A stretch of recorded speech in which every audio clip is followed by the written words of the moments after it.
Alors, ce matin, on va aller dans 1 Corinthiens 13 pour débuter. On est dans 1 Corinthiens 13, qui est en fait le chant à l'amour.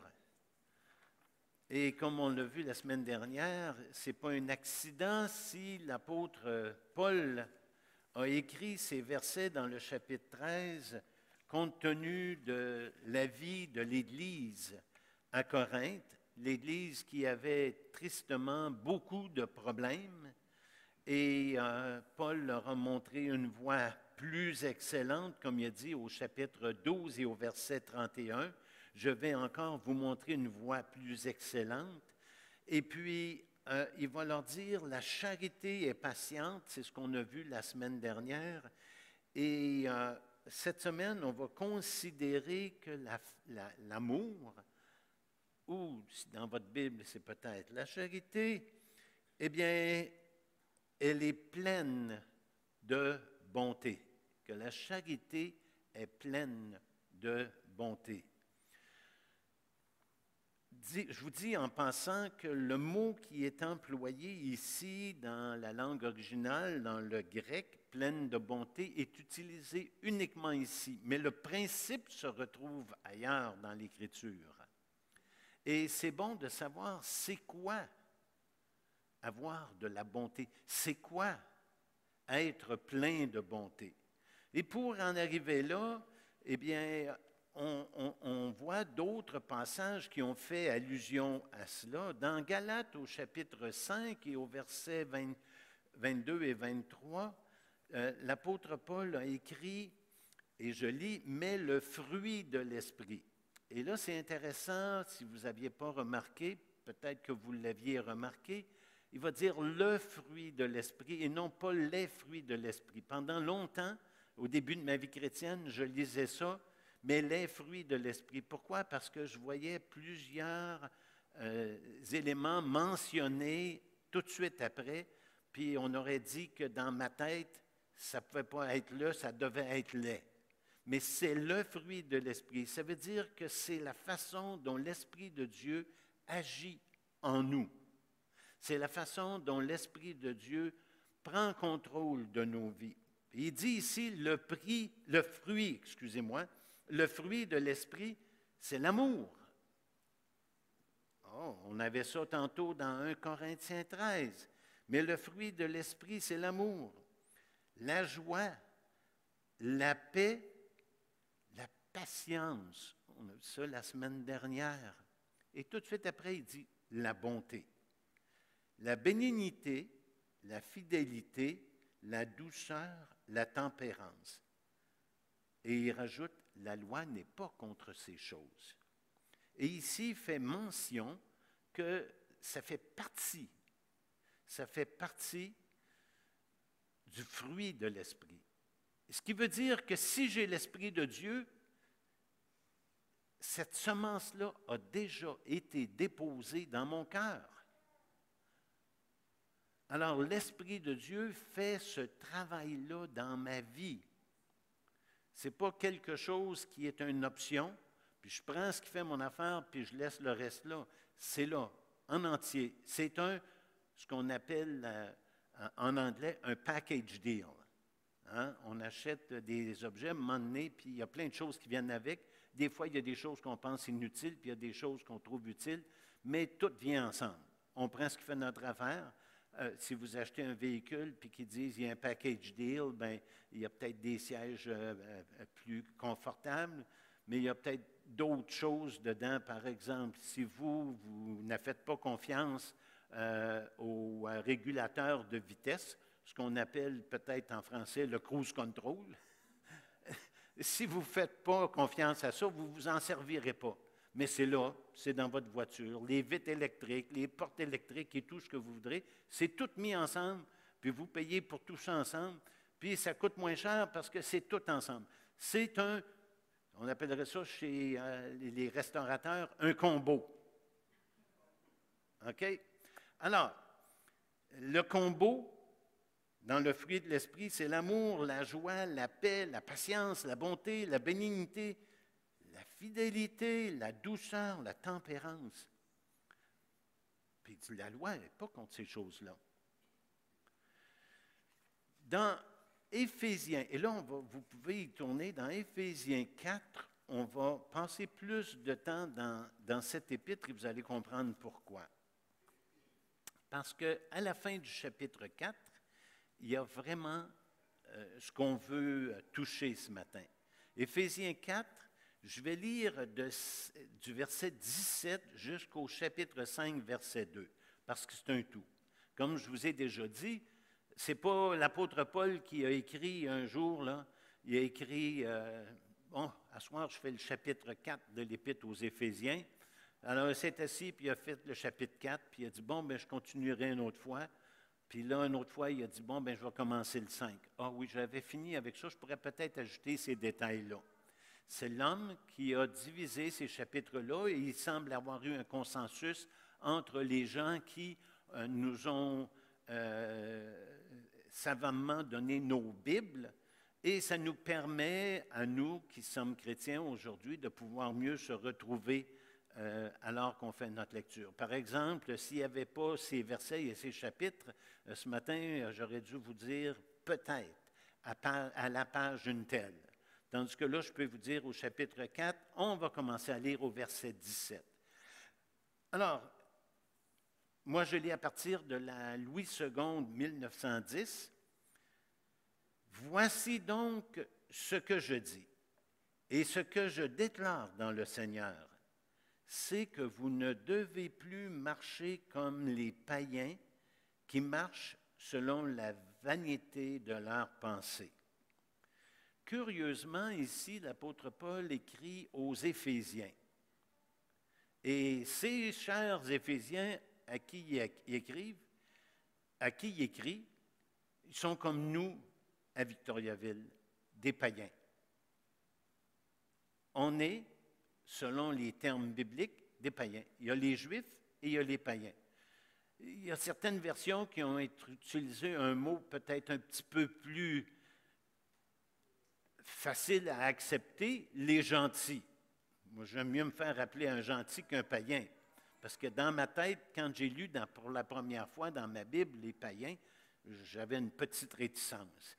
Mais c'est le même mot, ce sont les mêmes idées, c'est juif et non-juif.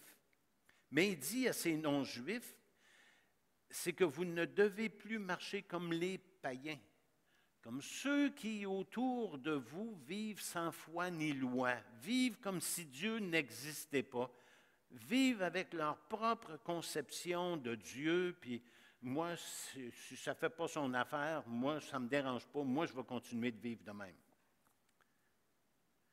Il dit, ces gens-là, au verset 18, ils ont l'intelligence obscurcie, ils sont étrangers à la vie de Dieu. Pourquoi?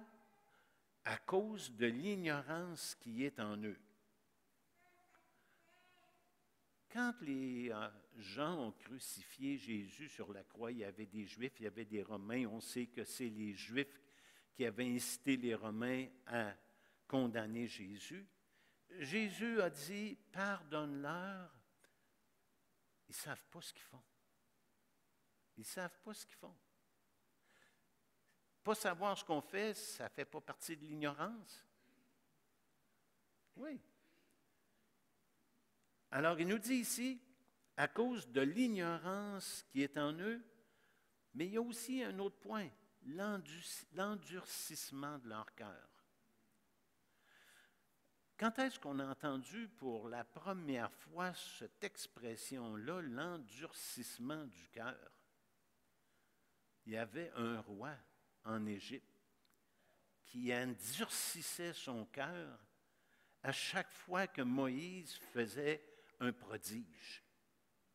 Il disait oui sur le champ, puis après ça, il revenait en arrière, puis il endurcissait son cœur. Avoir un cœur endurci, c'est de résister à la parole de Dieu. Ayant perdu tout sentiment, ils se sont livrés à la dissolution pour commettre toute espèce d'impureté jointe à la cupidité. L'impureté jointe à la cupidité. Mais vous, là il parle des chrétiens, mais vous, ce n'est pas ainsi que vous avez appris Christ. Pour nous qui sommes des enfants de Dieu, on a appris Christ. Quand on lit la parole de Dieu, c'est la parole de Christ. Jésus est la parole manifestée. Il est dit dans la parole, chapitre 1 de l'Évangile de Jean, vous connaissez probablement tous ce verset-là. Au commencement était la parole était avec Dieu et la parole était Dieu. Et au verset 14, et la parole a été faite chair et elle a habité parmi nous pleine de grâce et de vérité, et nous avons contemplé sa gloire. Qu'est-ce que ça dit après? Une gloire comme la gloire du Fils de Dieu. Alors Jésus est la parole manifestée. Jésus est la parole de Dieu. Quand on lit dans le livre de la Genèse au chapitre 1, Dieu dit. Quand on dit, on parle. Et il dit, Dieu dit, et cela est arrivé. C'était la parole en action. C'était Jésus en action dans la création. C'est pas pour rien qu'Hébreu nous dit que toutes choses ont été faites par lui. C'est pas pour rien que dans Jean 1, il dit toutes choses ont été faites par elle, par la parole. Alors, il nous dit ici, mais vous, ce n'est pas ainsi que vous avez appris Christ, si du moins vous l'avez entendu, et si conformément à la vérité qui est en Jésus, c'est en lui que vous avez été instruits à vous dépouiller. Eu égard à votre vie passée, du vieil homme qui se corrompt par les convoitises trompeuses, puis là, on a été appelé à être renouvelés dans l'esprit de notre intelligence. Quand Dieu sauve un homme, quand Dieu sauve une femme, quand Dieu sauve une personne, il change son cœur.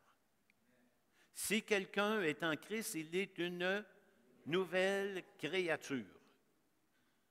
C'est quelqu'un de nouveau.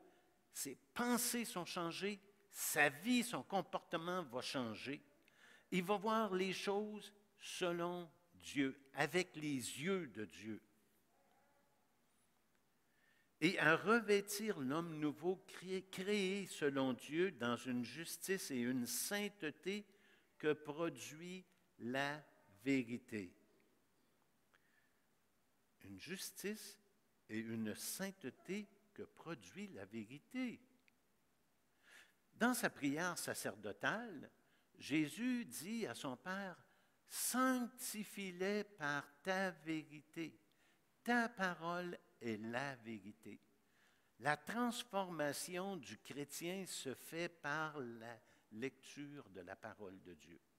Une lecture qui est faite avec un cœur sincère, avec un cœur qui est prêt à accepter que Dieu va toucher à des bobos. Vous savez, quand Dieu touche à des bobos, ça fait mal. C'est comme si vous fêlez, par exemple, le coude, puis que moi j'arrive à côté, puis je pèse dessus, vous ne m'aimerez pas. Vous allez dire, tasse-toi. Pourquoi vous allez dire tasse-toi? Parce que ça fait doublement mal, puis vous ne voulez pas que personne y touche. Bien, il nous dit ici, c'est pourquoi, renouvelé à revêtir l'homme nouveau créé selon Dieu dans une justice, une sainteté que produit la vérité. La vérité va nous transformer. C'est pourquoi, au verset 25, c'est pourquoi renoncer au mensonge. Mes frères et mes sœurs, si c'est un problème que j'ai dans ma vie, que vous avez dans votre vie, il me dit de faire la lutte. Puis, il nous dit dans le livre de l'Apocalypse qu'il n'y aura pas un menteur qui va hériter du royaume de Dieu. Donc, il faut faire la lutte au mensonge. Puis ça, c'est une lutte que chacun d'entre nous en a. Que Dieu nous donne la victoire là-dessus, qu'on soit de plus en plus véridique dans tout ce qu'on dit. Renoncez au mensonge et que chacun de vous parle selon la vérité à son prochain. Juste me donner un petit exemple. Vous arrivez ici un matin, puis vraiment, ça ne file pas. Ça ne file vraiment pas, puis il est arrivé des choses, puis la pilule a mal passé, je peux dire. Et moi, je viens vous voir, puis je vous dis « Bonjour, comment ça va? » Puis si vous me dites « Oh, ça va bien, ça va bien. »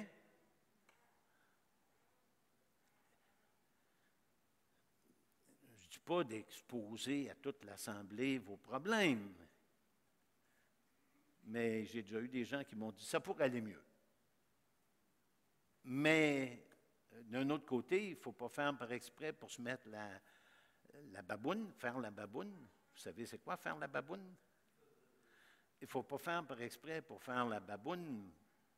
On est quand même appelé à être toujours joyeux. Puis peut-être qu'on va chercher une raison. Peut-être que là, le verset qui dit « Tout concourt au bien de ceux qui aiment Dieu vont m'aider à avaler la pilule que j'ai à avaler. » Alors, on doit parler selon la vérité à son prochain. Et c'est important de se dire les vraies choses ensemble. S'il y a quelque chose qui ne va pas avec un frère et une sœur, il y a une démarche à faire. C'est quoi la démarche? Allez voir ton frère, allez voir ta sœur, puis dire, réglons nos affaires. Ça, c'est la façon de faire. Puis ça, c'est selon l'esprit. Alors que Dieu nous donne d'être véridiques, puis s'il y a quelque chose qui, dans nos vies, nous achale chez quelqu'un, qu'on ne fasse pas comme s'il n'y avait rien, puis qu'on ne camoufle pas cette amertume qu'on a dans le cœur, allons la régler, qu'il n'y ait pas de racines d'amertume qui s'implantent dans nos cœurs. Allons-y, puis parlons-nous. On est des chrétiens. On devrait être capable de se parler. Apprenons à nous parler. Si ce matin, après le message, là, il y a quelque chose, vous dites, « Hey, là, ce qu'il a dit, lui, là, j'accepte pas ça. » Ça se peut. Bien, allez pas le dire aux autres autour, venez me le dire. Puis, ça ne veut pas dire que je vais vous écouter puis que je vais vous dire, « Ah, OK. » Mais je vais être capable de vous expliquer le pourquoi. Puis, à quelque part, peut-être qu'en faisant ça, je vais grandir dans ma foi. Je vais grandir en réalisant que, vous avez raison, je ne suis pas l'autorité finale en matière de foi et de conduite. OK? Je n'ai pas encore le statut d'infaillibilité. Donc, il m'arrive de peut-être dire des choses que ma compréhension fait en sorte que vous allez dire, « Daniel, ce n'est pas tout à fait correct. » Et là, vous allez me montrer ce que vous savez, puis peut-être que ça va être un gros plus dans ma vie. Moi, il y a une chose que j'ai appréciée la semaine dernière, et je touche à cela parce que je trouve que c'est important. Après le culte, la semaine dernière, il y a quelqu'un qui est venu me voir et puis qui m'a dit quelque chose. Et ce que la personne m'a dit, et je vous le dis tout de suite, ce n'était pas mon intention, puis c'est pour ça que je suis content d'y revenir. Vous savez, quand j'ai dit, par exemple, pas par exemple, je l'ai dit, quand j'ai dit la semaine dernière, ils étaient des nôtres, mais ils sont sortis, puis cela, ça a mis en évidence qu'ils n'étaient pas vraiment des nôtres. La personne a pensé que moi, je parlais de ceux qui nous ont quittés, puis que je parlais d'eux autres. Pas du tout. Parce que ces gens-là qui étaient avec nous, qui sont partis, étaient libres de partir, première des choses. Et deuxième des choses, pour moi, ce sont des frères et des sœurs dans le Seigneur. Tandis que le texte que je vous ai cité dans 1 Jean, ce sont des gens qui ont fait profession de foi et puis qui n'ont pas tenu la route. Ce sont ceux qui étaient soit la deuxième semence ou la troisième semence. Et là, il faut faire attention. Mais j'étais content que la personne vienne me le dire pour la simple et bonne raison que je me suis dit. Et c'était un peu une pratique dans ma carrière d'enseignant. Si un élève venait me voir et me posait une question, je disais à l'élève, soit après ou sur le champ, je te remercie. Parce que dans ma tête, je savais que si lui, il avait osé me la poser la question, sur un groupe de 28 élèves, il pouvait en avoir 7-8 qui avaient compris les choses comme lui. Alors, si jamais c'est ça que vous avez pensé, puis que la personne qui est venue me dire ça, ça correspond à ce que vous avez pensé aussi, mais je vous le dis tout de suite, ce n'était pas ce que j'ai voulu dire. Parce que pour moi, ce sont des frères et des sœurs dans le Seigneur, je les aime et je prie pour eux autres. Il faut que ça soit clair, ça. Mais merci à cette personne-là qui a pris le temps de venir me le dire, puis pas le col porté autour, puis de dire aux gens qui étaient là à l'Assemblée, à des personnes qui étaient là dans l'Assemblée, as-tu vu ce qu'il a dit? Il voulait dire ça. Moi, en venant me le dire, j'ai pu corriger sa compréhension, puis de lui dire que ce n'était pas ça. Puis ce matin, ça me donne l'occasion de vous dire, c'est pas ça que j'ai dit et que j'ai voulu dire. Donc, on continue. Si vous vous mettez en colère, et ça c'est un verset qui a dû vous surprendre et qui m'a surpris la première fois que j'ai lu ça, ou peut-être pas la première fois que je l'ai lu, mais sûrement la première fois où est-ce qu'il m'a frappé. Si vous vous mettez en colère, ne péchez point. Pour moi, se mettre en colère, c'était toujours un péché. Mais ici, il dit, si vous vous mettez en colère, ne péchez point. Ce qui m'a aidé à comprendre ça, c'est que la Bible parle de la colère de Dieu. Et compte tenu que la Bible parle de la colère de Dieu, est-ce que Dieu pêche? Non, absolument pas. Mais nous autres, on n'est pas Dieu. Et puis si on se met en colère, il dit, péchez pas. Comment on va pécher? Si le soleil se couche sur notre colère. Si on rumine ça, puis on développe de la rancœur dans notre cœur, là, c'est plus correct. Et là, on ne parle pas de péter des plombs, puis là, on ne parle pas de quelqu'un qui manque de contrôle. Mais il y a des choses, en tant que chrétien, qui vont faire en sorte qu'on ne sera pas content, puis on va mettre les pendules à l'heure.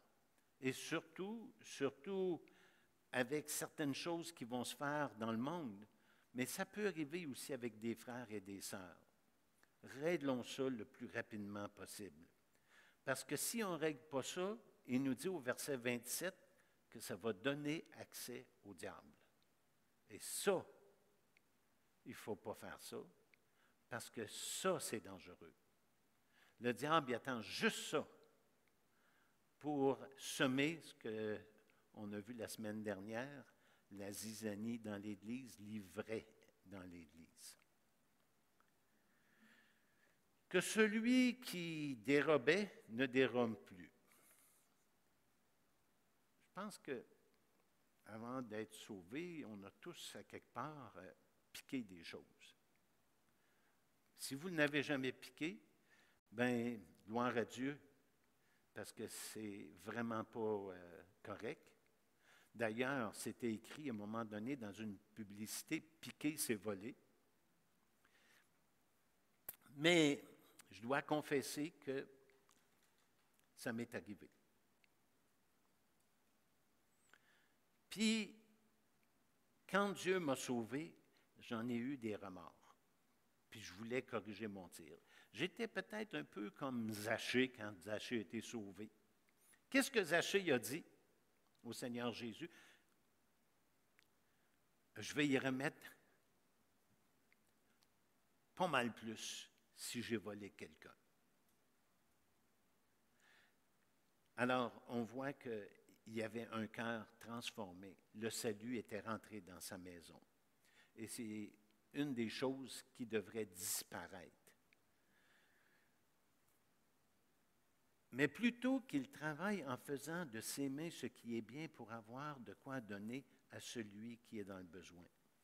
Qu'il ne sorte de votre bouche aucune parole mauvaise, mais s'il y a lieu, quelques bonnes paroles qui servent à l'édification, qui communiquent une grâce à ceux qui l'entendent. Donc, quand il dit ici qu'il ne sorte de votre bouche aucune parole mauvaise, il y a un autre auteur de la Bible qui a joué ou plutôt utilisé cet argument-là. C'est l'apôtre Jacques. Puis il nous a montré comment notre langue est dure à contrôler. Que Dieu nous donne la grâce de contrôler notre langue. Que Dieu nous donne la grâce d'être celui qui va contrôler. Il dit, un petit gouvernail dirige un grand bateau. Puis la langue, c'est un petit manque dans notre cœur qui peut faire beaucoup de mal. Que Dieu nous donne de la contrôler, notre langue. Que Dieu me donne de la contrôler, ma langue. Avant de dire quelque chose que je... Comment tu as dit ça, Claude? Oui. Alors, il faut que tu y penses comme il faut avant de le dire pour t'assurer que c'est la vérité, que ça ne blesse pas et que ça n'affecte pas les personnes autour de toi.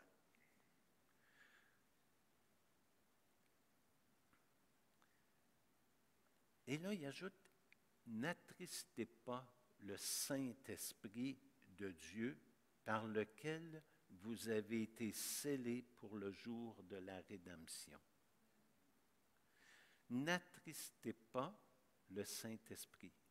Ces choses-là attristent le Saint-Esprit qui est en vous. Et ça fait en sorte qu'en tant qu'individu, lorsque je fais ces choses-là, il y en a qui diraient que c'est la conscience. Mais ici, on voit que c'est l'Esprit de Dieu qui va interpeller. Parce que mon être naturel est porté vers le péché. Mais l'Esprit de Dieu par lequel j'ai été scellé ne me laissera pas tranquille avec ça. Lui, il est là pour me sanctifier, pour me transformer, pour m'amener à être à l'image de Jésus-Christ. Donc, c'est certain que je n'aimerais pas ces choses-là. Et il va y avoir une lutte entre ma chair et l'Esprit de Dieu. On va y venir. Il dit que toute amertume, toute animosité, toute colère, toute clameur, toute calomnie, toute espèce de méchanceté disparaissent du milieu de vous. Soyez, on a parlé aujourd'hui que l'amour, dans 1 Corinthiens 13, est plein de bonté. Soyez bons les uns envers les autres. Toute amertume, c'est tout ressentiment mêlé de tristesse. C'est causé, bien des fois, par une humiliation, une injustice. C'est de la rancune. C'est du ressentiment. Et le dictionnaire dit c'est de la haine. Il faut faire attention à cela. Que toute amertume, quand il dit « N'attristez pas le Saint-Esprit par lequel vous avez été scellés pour le jour de la rédemption », il rajoute après que toute amertume, tout ressentiment mêlé de tristesse causé par une humiliation, une injustice, de la rancune, du ressentiment, de la haine. Qu'est-ce qu'il nous dit de faire ça, avec ça? il va dire, disparaissent du milieu de vous. Que toute animosité, antipathie, emportement, violence qui en résulte, ça se fait dans un discours, dans une discussion, dans un affront. Il faut que ça disparaisse du milieu de nous. Toute animosité doit disparaître du milieu de nous. Il a dit, si vous péchez, si vous vous mettez en colère, ne péchez pas. Mais ici, il va dire toute colère. Là, c'est vraiment le fait de perdre le contrôle. C'est une réaction violente et passagère. C'est accompagné d'agressivité. On a juste, examinons-nous là. Regardons pas notre voisin, regardons-nous. C'est dû à un profond mécontentement. Il y en a qui se sont promenés ce printemps pour défendre les droits à la liberté avec les poings en l'air. Moi, quand je vois ça, là, une manifestation pour l'amour avec les poings en l'air, j'ai bien de la misère. Je trouve que l'image et la cause, ça ne fonctionne pas ensemble. J'ai une photo, j'aurais pu vous la montrer, de quelqu'un qui était vraiment en colère, là, dans son visage, là, puis c'était pour une bonne cause. Mais les journalistes, quand ils ont pris cette photo-là, ils n'ont pas choisi la bonne photo. Parce que ça ne démontrait pas, mais vraiment pas,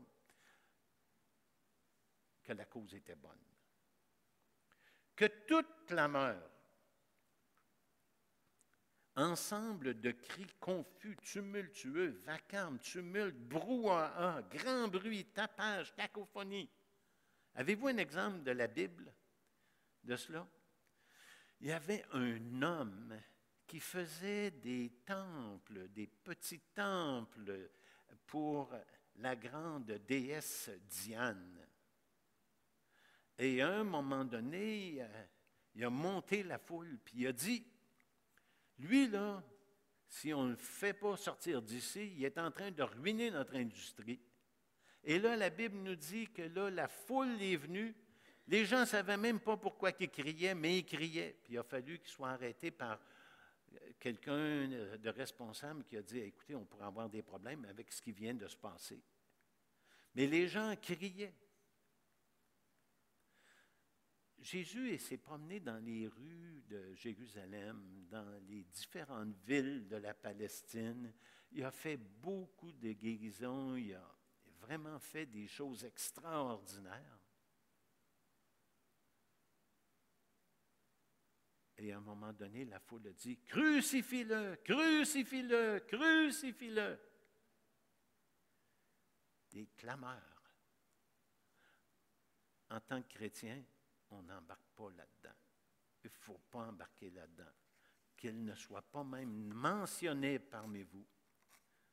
Les calomnies, que toute calomnie, accusation mensongère qui attaque l'honneur de quelqu'un, du dénigrement, de l'insinuation, de la diffamation, de la médisance, c'est-à-dire révéler des choses défavorables à propos de quelqu'un, en dire du mal. Les accusations, les critiques, les plaintes, les rabaissements, le salissage, que ce ne soit pas nommé parmi vous. En tant que chrétien, c'est de marcher à l'encontre de l'Esprit. Ça l'attriste, le Saint-Esprit, quand on fait des choses de même. On devrait être des gens civilisés et être capables de se parler. Puis s'il y a quelque chose que tu vois chez un frère ou une sœur, Jésus a donné un principe. Va, puis règle ça entre toi et lui seul. Puis si la cause en vaut la peine parce que la personne, à quelque part, ne t'écoute pas puis ne veut rien savoir, tu peux y aller avec un frère ou deux. Mais c'est à l'extrême que là, on va agir, réagir et aller vers une discipline. Mais la plupart du temps, si tu es chrétien, si on est des chrétiens, ça va se régler. Alors, prenons le temps de se parler. Et puis là, il dit, et toute espèce de méchanceté, bien, que ça disparaisse du milieu de vous. Alors, en tant que chrétien, on doit faire la lutte à notre chair. Ma chair, là, elle me joue des tours. J'aimerais bien ça, moi, être comme le Seigneur Jésus, mais je me fais prendre tout le temps. Ma chair me joue des tours. Il dit, soyez bons les uns envers les autres. C'est de la bonté. Bon les uns envers les autres. C'est être compatissant. C'est apprendre à se pardonner réciproquement. On va tourner dans l'Épître aux Romains au chapitre 8.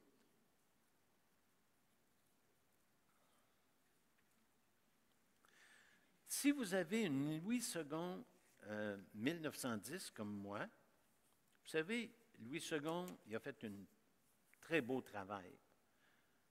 Mais c'est bon de lire aussi d'autres versions.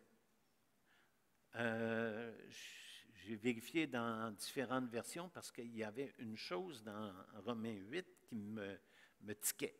Vous savez ce que ça veut dire, me tiquait? À chaque fois que je le lis, ça m'amène à des questions. Et ici, dans la 1910, Louis II va employer le mot « esprit », puis avec un petit « e », puis quelquefois avec un « e » majuscule. Mais si vous prenez la Bible de Genève, si vous prenez la Bible, la Colombe ou les autres, ils ont corrigé le tir, selon mon interprétation. Il nous dit ici, au verset 2, « La loi de l'esprit de vie ». C'est intéressant. La loi, c'est quoi une loi? Un commandement. C'est quelque chose qu'on t'impose. La loi de l'esprit. Et ici, il aurait dû y avoir une majuscule. De vie en Jésus-Christ m'a affranchi de la loi du péché et de la mort. M'a rendu libre par rapport au péché et à la mort. Jésus a dit, celui qui croit en moi ne mourra jamais. Wow! Alors, on voit ici que l'esprit de vie qui est en Jésus-Christ m'a affranchi du péché et de la mort. Il dit, chose impossible à la loi parce que la chair la rendait sans force. Il venait juste de dire auparavant, je veux faire le bien, mais je ne suis pas capable. Je ne veux pas faire le mal, puis je ne suis pas capable non plus. C'est pour ça qu'il dit ici, car chose impossible à la loi parce que c'est la chair qui la rendait sans force. Dieu a condamné le péché dans la chair en envoyant à cause du péché son propre Fils dans une chair semblable à celle du péché. Jésus, il est venu là, d'un corps pareil comme vous puis moi. Il a passé par la naissance, il est né pareil comme vous et moi, à la différence que lui, il n'a jamais péché. Jamais. Mais il y avait une chair pareille comme la nôtre. Et cela, pourquoi est-ce qu'il a fait cela? Afin que la justice de la loi fût accomplie en nous qui marchons non selon la chair, mais selon l'esprit. On aurait dû avoir ici un majuscule si vous avez une Louis II 1910, mais il ne l'a pas fait. Mais nous marchons non selon la chair, mais nous marchons selon l'esprit. Ceux, en effet, qui vivent selon la chair s'affectionnent aux choses de la chair, tandis que ceux qui vivent selon l'esprit s'affectionnent aux choses de l'esprit. Il faut faire mourir notre chair pour vivre pour Christ. Il faut laisser la place à l'Esprit de Dieu. Il nous dit de ne pas attrister le Saint-Esprit, c'est ce qu'on a lu dans Éphésiens au chapitre 4. Puis il nous dit aussi de ne pas éteindre le Saint-Esprit dans Thessaloniciens. Il dit l'affection de la chair, vouloir satisfaire sa chair. c'est la mort. Tandis que l'affection de l'esprit, c'est la vie et la paix. Laissez l'Esprit de Dieu œuvrer en moi. Car l'affection de la chair est inimitié contre Dieu parce qu'elle ne se soumet pas à la loi de Dieu, puis pousse la note un peu plus loin, elle ne le peut même pas. Elle ne le peut même pas. Vous vous souvenez qu'à un moment donné, Jésus est avec ses disciples, et à un moment donné, dans ce même moment donné-là, les disciples ils ont dit à Jésus, « Ouais, mais qui peut être sauvé? » Et Jésus répond, « Aux hommes, cela est impossible, mais à Dieu, tout est possible. » Parce que les disciples avaient compris que ce que Jésus venait d'enseigner, bien là, on n'est pas capable de faire ça, nous autres. Puis c'est ça qu'on a conscience, chacun d'entre nous, quand on a cru en Jésus-Christ. L'affection de la chair est inimitié contre Dieu parce qu'elle ne se soumet pas à la loi de Dieu et qu'elle ne le peut même pas. Or, ceux qui vivent selon la chair ne sauraient plaire à Dieu. Pour vous, écoutez bien ce qu'il dit, parce que ça s'adresse à chacun d'entre nous qui sommes sauvés, qui avons mis notre confiance en Jésus-Christ. Pour vous, vous ne vivez pas selon la chair, mais selon l'Esprit. Si du moins l'Esprit de Dieu habite en vous. Si quelqu'un n'a pas l'Esprit de Christ, il ne lui appartient pas. L'Esprit, le don de l'Esprit, ce n'est pas un second blessing, comme certains disent. Ça vient avec le salut. Ça vient avec le salut. Alors, si l'Esprit de Christ, si l'Esprit de Dieu habite en vous, si quelqu'un n'a pas l'Esprit de Christ, il n'y appartient pas. Et si Christ est en vous, le corps, il est vrai, est mort à cause du péché, mais l'Esprit est vie à cause de la justice. Et si l'Esprit de celui qui a ressuscité Jésus d'entre les morts habite en vous, celui qui a ressuscité Christ d'entre les morts rendra aussi la vie à vos corps mortels par son Saint-Esprit qui habite en vous. Alors, on voit ici que la place de l'Esprit dans la vie du croyant, c'est capital. Ainsi donc, frères, nous ne sommes plus redevables à la chair pour vivre selon la chair. Si vous vivez selon la chair, vous mourrez. Mais si par l'Esprit vous faites mourir les actions du corps, vous vivrez. Si par l'Esprit de Dieu vous vous laissez conduire, transformer par l'Esprit, vous allez vivre.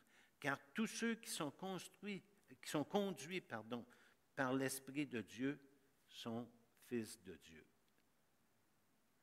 En d'autres mots, tous ceux qui ont l'Esprit de Dieu, tous ceux qui sont fils de Dieu, sont conduits par l'Esprit de Dieu, lesquels sont nés non du sang, ni de la volonté de la chair, ni de la volonté de l'homme, mais de Dieu. Et il dit au verset 15, « Et vous n'avez point reçu un esprit de servitude pour être encore dans la crainte. » L'esprit, là, il n'est pas là pour vous rendre la vie misérable. Il n'est pas là pour vous dire, touche pas à ci, touche pas à ça, fais pas ci, fais pas cela. Il n'est pas là pour ça. Mais vous avez reçu un esprit d'adoption par lequel nous crions quoi? Papa, papa. L'Esprit lui-même témoigne à notre esprit que nous sommes enfants de Dieu. Alors, que Dieu nous aide à comprendre cela, puis que ça puisse avoir un impact dans nos vies, qu'on n'attriste pas le Saint-Esprit. On a vu quoi faire pour ne pas l'attrister. L'apôtre Paul vient de nous le donner. C'est pour ça qu'il nous dit au chapitre 5 de Éphésiens, « Devenez donc les imitateurs de Dieu comme on est des enfants. comme des enfants bien-aimés. Dieu est notre Père, on l'appelle Papa. Devenez donc des imitateurs de Dieu comme des enfants bien-aimés et marchez dans la charité. Marchez dans la charité. Il dit que Enoch, il a fait quoi? Il a marché avec Dieu. Marcher dans la charité. À l'exemple de Christ, qui nous a aimés et qui s'est livré lui-même à Dieu pour nous comme une offrande, comme un sacrifice de bonne odeur. Notre modèle ultime, c'est le Seigneur Jésus. Qu'on découvre de plus en plus notre Seigneur et notre Sauveur.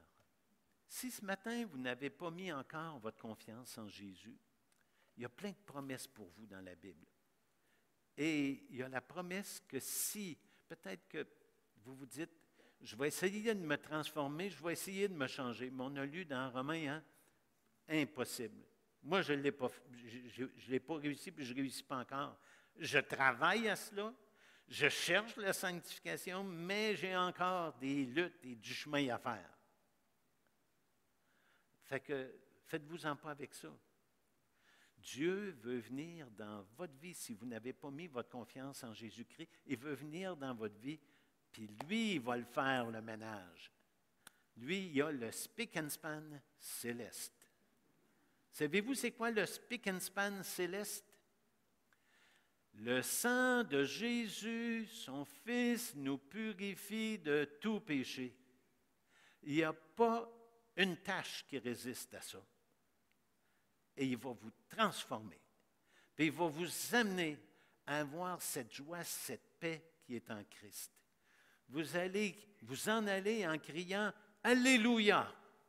Pourquoi?